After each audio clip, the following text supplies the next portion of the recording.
Hey everyone, Samantha McLean from Elite Agent Magazine back with another tip of the week.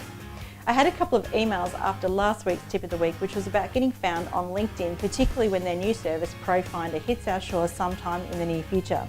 I mentioned right at the end of the video that if it was time to give your LinkedIn profile a little bit of love, and people asked me specifically what I meant by that. So today I'm going to give you a couple of tips.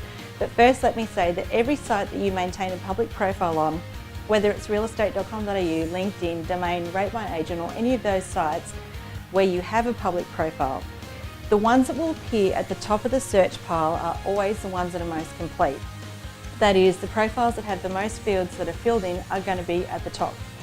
Case in point, and it is in the current issue of Elite Agent Magazine, here it is, we did an exercise at Momentum this year where we had to meet somebody new and do a Google search as it pertained to them about real estate.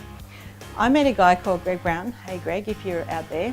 And I thought that it would be very difficult to be Greg Brown in real estate at the top of Google search results. But the Greg Brown I met was at the top because the Greg Brown below him had a profile that wasn't quite as complete. So my tips today are not going to be around completeness of profile. We're just going to consider that one as a given and make sure that's done. So 3 tips for today. Here we go. Number 1.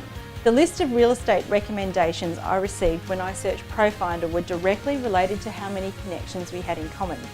So tip number 1 is when you meet someone, anyone, connect with them on LinkedIn. It doesn't matter whether you meet them at a networking do or at an open house.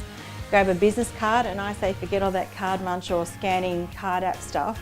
Once you have your contacts connected to you on LinkedIn, you can sync them on your phone anyway. So grab a business card, look for their email address and search for them on LinkedIn when you get back to the office.